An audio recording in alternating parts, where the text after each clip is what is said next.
말씀은 요한복음 12장 1절부터 11절까지 말씀입니다. 요한복음 12장 1절부터 11절까지 말씀입니다.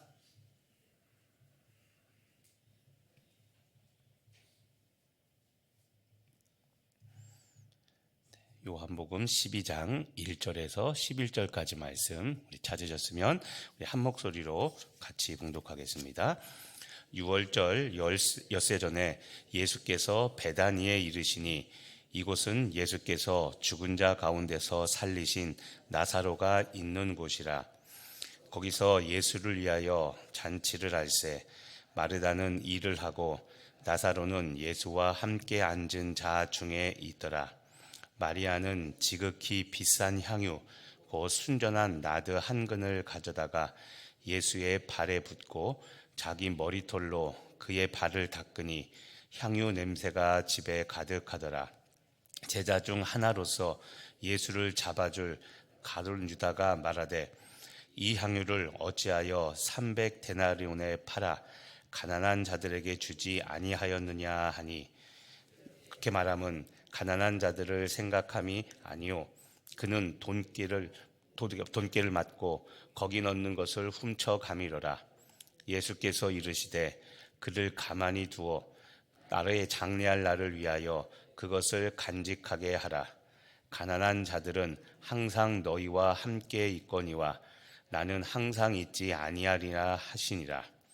유대인의 큰 무리가 예수께서 여기 계신 줄을 알고 오니 이는 예수만 보기 위함이 아니요 죽은 자 가운데서 살리신 나사로도 보려 함이로라.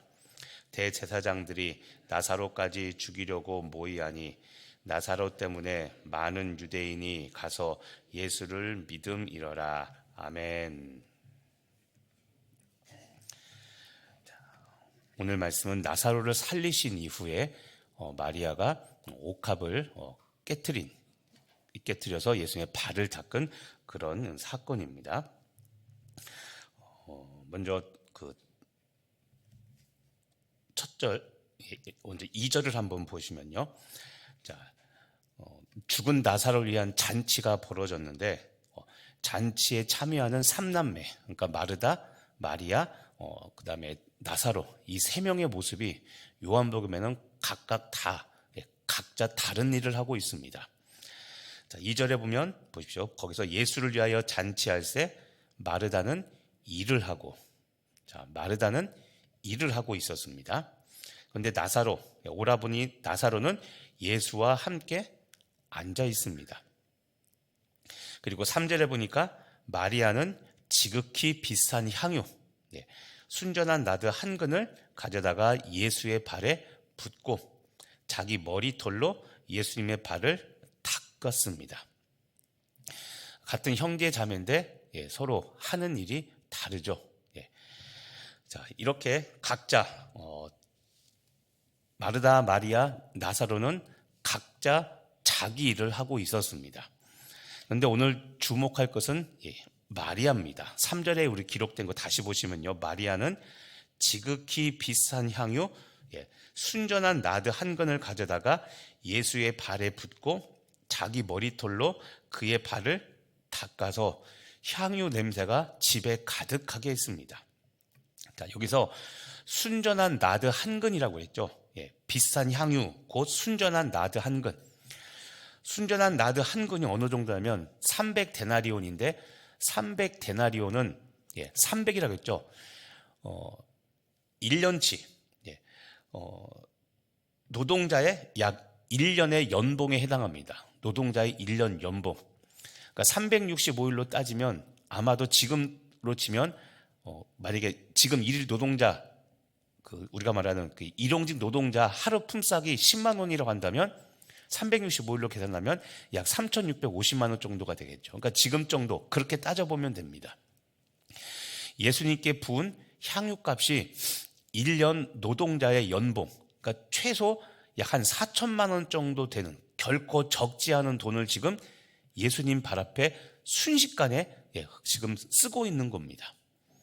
더군다나 보면 마리아의 머리로, 그렇죠? 머리털로 향유를 부어서 그 머리털로 예수님의 발을 닦습니다. 최고의 존경의 표시입니다. 여자로서 본인이 할 수 있는 최고의 존경의 모습입니다.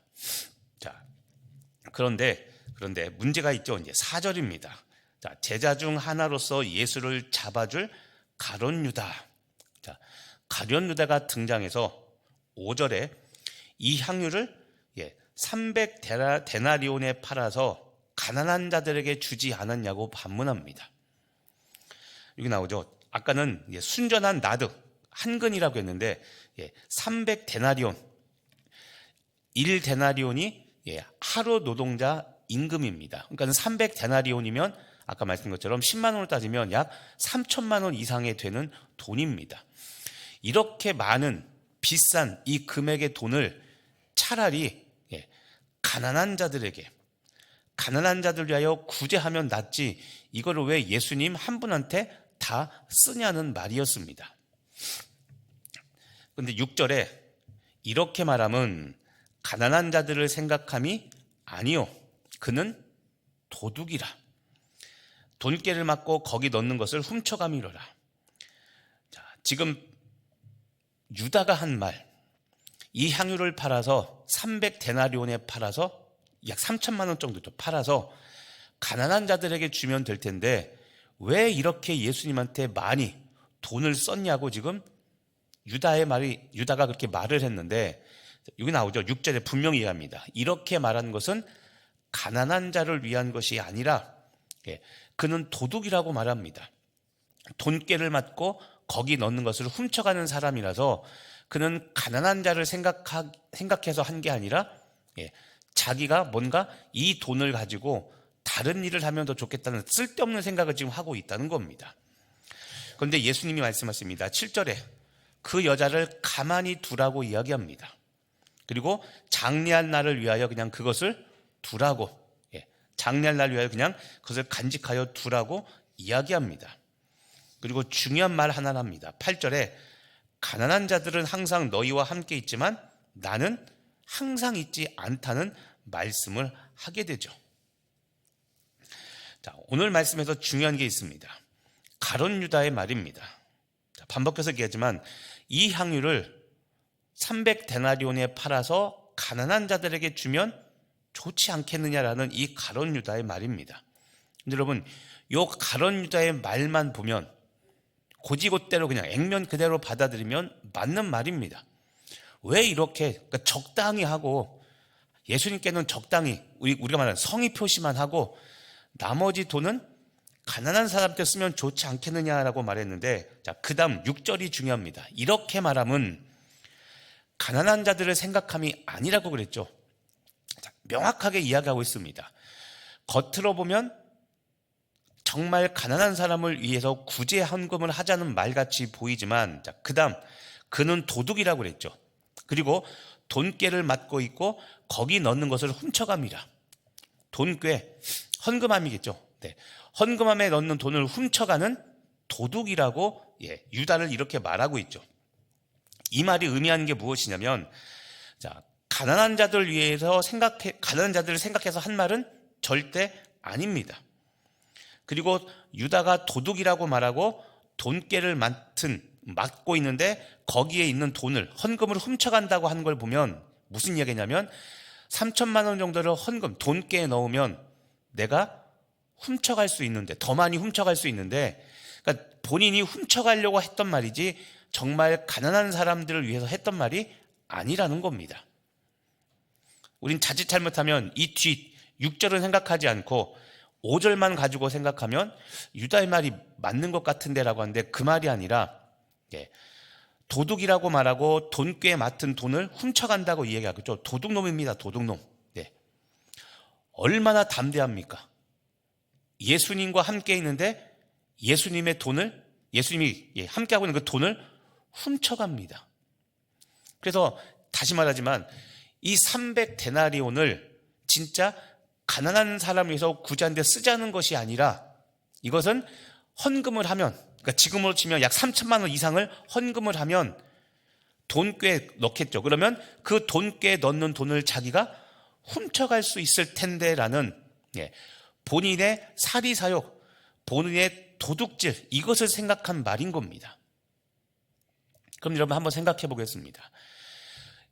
예수님과 함께 있으며 예수님의 돈까지 훔쳐가는 이 가룟 유다가 그 헌금을 가지고 구제헌금을 했을까요? 안 했을까요? 안 했습니다. 하겠습니까? 그런 인간이. 그러니까 오늘 유다의 이 말, 5절에 있는 이 말, 이 향유를 어찌하여 300데나리온에 팔아 가난한 자들에게 주지 않았냐는 이 가룟 유다의 말은 이런 겁니다. 본인은 구제헌금을 하지도 않으면서, 그러면서 겉으로는 자기 포장입니다. 이런 말을 하면 유다는 정말 가난한 사람을 생각하는 훌륭한 사람이네 라고 생각하겠죠, 다른 사람들이. 그런데 정작 본인은 헌금하지 않습니다. 정작 본인은 헌금을 오히려 훔쳐가는 도둑놈입니다. 그런데 주위의 사람들은 유다의 말만 듣고 혹하겠죠. 지금 유다가 돈을 훔쳐간다는 것을 사람들은 모르고 있죠. 그런데 여러분, 예수님이 아시겠습니까? 모르겠습니까? 알고 계시죠. 하나님인데 왜 모릅니까? 오늘 우리가 생각해 봐야 할 게 첫 번째가 바로 이겁니다. 위선입니다. 위선. 위선적인 행동. 본인은 구제헌금 하지 않으면서 교회가 안 한다고 비판하고, 누가 안 한다고 비판하고, 누가 안 한다고 막 지적질하죠. 근데 정작 본인은 구제헌금을 하지 않을 뿐만 아니라 하나님의 헌금, 돈을 훔쳐가는 도둑질을 하고 있습니다. 유다가 어떤 사람이냐? 오늘 말씀 그대로 하면 도둑입니다. 도둑. 어떤 사람이냐면 두 번째, 탐욕의 사람입니다. 탐욕. 이야기했지만 진짜 가난한 사람을 생각해서 한 말이 아니라 내가 더 많이 훔쳐갈 수 있을 텐데, 3천만 원 정도 헌금하면 내가 더 돈깨에 손을 넣어 더 많이 훔쳐갈 수 있을 텐데, 탐욕의 사람입니다. 또 유다는 세 번째로 위선자입니다. 위선자. 자기는 다 가난한 사람 돕지 않으면서 마치 그렇게 해야 된다고 말하는 위선자입니다. 도둑, 탐욕스러운 사람, 탐욕자, 위선자. 이게 가룟 유다의 말입니다. 겉과 속이 다른 거죠. 자, 오늘 말씀을 첫 번째로 여러분 삶에 적용해 보시길 바랍니다. 오늘 주목할 것은 5절 말씀입니다. 이 향유를 어찌하여 300데나리온에 팔아 가난한 자들에게 주지 아니하였느냐. 자, 이 말이 뭡니까? 잘 보십시오. 이 말은 비판입니다. 비판. 언뜻 보면 옳은 말 같은데 비판입니다. 그런데 여러분, 예수님도 이야기하셨죠. 비판하라고 했습니까? 비판하지 말라고 했습니까? 그렇죠. 성경에 예수님이 다른 사람을 비판하지 말라고 했습니다. 네가 하는 판단으로 오히려 네가 판단받을 것이라고 그랬죠. 비판하지 말라고 그랬습니다. 오늘 우리가 주목할 것이 바로 이겁니다. 자, 잘 보십시오. 가난한 자들, 이렇게 많은 액수의 금액을 다 하지 말고 팔아서, 이 향유를 팔아서 가난한 자들에게 주면 좋다. 자, 여러분, 옳고 그름입니다. 이게 참 우리가 분별하기 어려운 겁니다. 옳고 그름을 말합니다. 옳고 그름을 말하는데, 자, 가난한 자의 구제를 언급하면서 옳고 그름을 따져서 비판하고 있죠. 하지만 아까 말한 것처럼 헌금을 도둑질하는 가룟 유다가 구제 헌금을 할 리 만무합니다. 그럴 리 없습니다. 이게 뭡니까? 자신은 하지 않으면서 타인의 행동만 비판하는 것이죠. 비판이라는 게 여러분, 때로는 해야 될 때도 있습니다. 그런데 가급적이면 하지 않고 인내하고 기다려야 됩니다. 그래서 비판이 어려운 겁니다.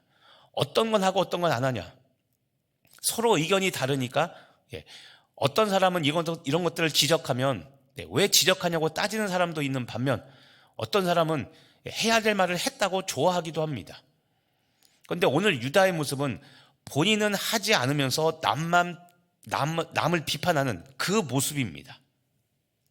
자, 오늘 첫 번째로 돌아보면서 이 말씀을 삶에 적용해 볼 때, 엄밀히 보십시오. 나는 행하지 않으면서, 나는 그렇게 실천하지 않으면서 옳고 그름만 따지며 다른 사람, 다른 사람의 사역, 다른 사람의 봉사, 다른 사람의 섬김, 타인의 어떤 것을 비난하는 거 없습니까? 나는 안 하면서. 오늘 유다처럼 본인은 정작 어려운 사람 구제하지 않으면서, 구제헌금하지 않으면서 그걸 가지고 더 좋은 일에 쓰면 좋겠다, 옳고 그름을 가지고 말하죠. 네. 자, 엄밀히 보십시오. 나는 봉사하지 않고, 나는 섬기지 않고, 나는 그 일하지 않으면서 누가 나서서 먼저 하면 저거 잘못됐다고 이야기하는 거 없는가? 오늘 말씀에서 그런 것들은 결코 신앙의 덕이 되지 않는다고 이야기합니다. 여러분, 비판은 가쩍 하지 마시고 내가 보기에 못하더라도 칭찬하고 격려해 주시는 것이 그게 옳은 겁니다. 그게 하나님, 예수님의 마음인 겁니다. 또 하나 중요한 게 있습니다. 7절에 보면 예수님께서 마리아의 이 섬김을 가만두라고 했죠. 이르시되 그를 가만두어, 가만히 두라고 말씀하십니다. 그러면서 나의 장례할 날을 위하여 그것을 간직하게 하라. 그냥 진행하라는 겁니다. 향유 붓고 한 이것을 그냥 놔두라는 겁니다. 왜냐하면 8절, 가난한 자들은 항상 너희와 함께 있지만 나는 항상 있지 아니하니라. 자, 항상 있지 아니한다라는 이 말이 무엇을 의미하냐면 예수님의 십자가 죽음을 의미하는 겁니다.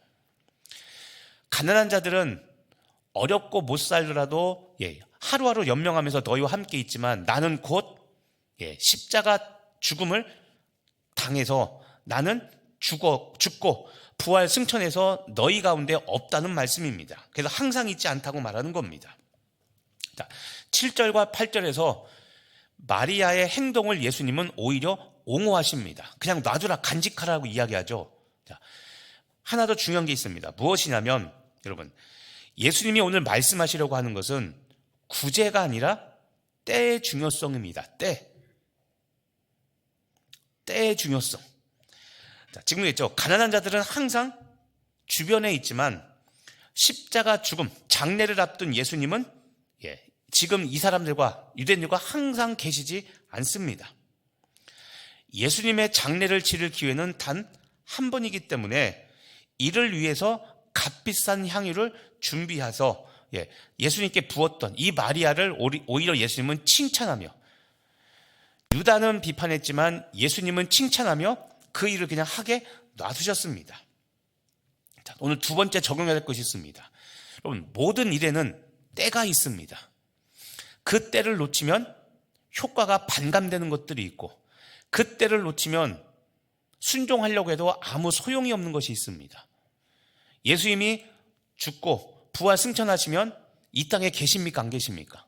안 계시죠. 하늘에 계시죠. 그러니까 육신의 모습으로는 안 계시죠. 그러니까 섬기려고 해야 섬길 수가 없습니다. 자, 모든 일에는 때가 있습니다. 그래서 여러분, 순종도 때가 있는 법입니다. 그때를 놓치면 더 이상 순종할 수 없고, 순종하지 못하면 아무런 영적인 의미가 없게 되죠. 자, 오늘 두 번째, 이 말씀을 여러분의 삶에 적용해 보시길 바랍니다. 지금 여러분이 순종해야 될 것이 무엇입니까? 지금 주님을 섬기고, 지금 주님께 드리고, 지금 예수님 말씀에 따라야 될 것이 무엇입니까? 미루고 있는 거 있습니까?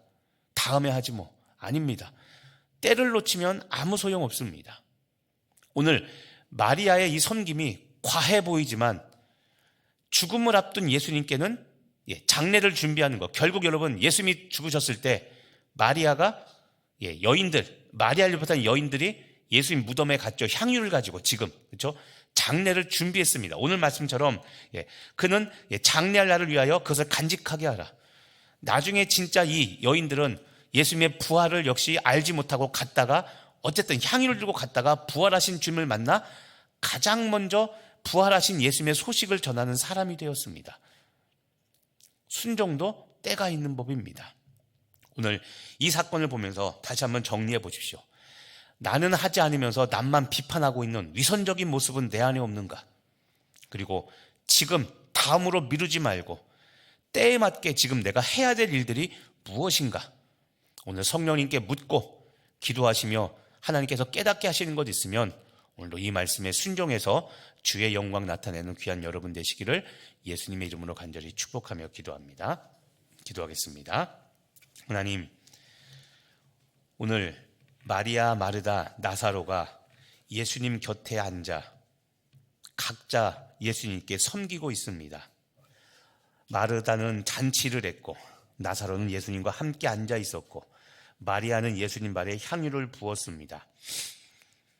가룟 유다는 300데나리온, 지금으로 치면 3천만 원 이상의 돈을 들여 예수님 발에 향유를 붓는 것을 보고 낭비하고 있다고, 가난한 자들에게 나눠주면 좋을 것이라고 이야기했지만 그것은 실제로 가난한 사람을 위한 것이 아니라 자기 자신의 사리사욕을 채우기 위한 유다의 위선적인 말이었습니다. 하나님, 우리 안에 나는 행하지 않으면서 다른 사람의 부족한 봉사, 다른 사람의 부족한 사역, 다른 사람의 연약한 섬김의 모습을 가지고 비판하고 있는 것은 아닙니까? 하나님, 내가 먼저 봉사하고 내가 먼저 사역하고 내가 먼저 섬기는, 말과 행동이 다른 사람이 아니라 겉과 속이 동일한 그런 사람 되게 하여 주시옵시고, 남을 함부로 비판하는 것이 아니라 내가 먼저 행동으로, 삶의 실천으로 섬기는 믿음의 사람 될 수 있도록 도와주시옵소서. 또한 하나님, 무슨 일인지 간에 때가 있음을 압니다. 모든 일에는 하나님의 때가 있으므로 우리도 주님께 순종해야 될 것이 있다면 미루지 않게 하시고, 지금 내가 무엇을 해야 될지, 지금 내가 순종할 것이 무엇인지 깨달아 지금 순종하며 살아가는 믿음의 사람 되게 하여 주시옵소서. 오늘도 우리들의 거룩한 헌신을 통해 하나님의 영광이 나타나는 귀한 하루가 될 줄 믿고 감사드리며 예수님의 이름으로 기도합니다.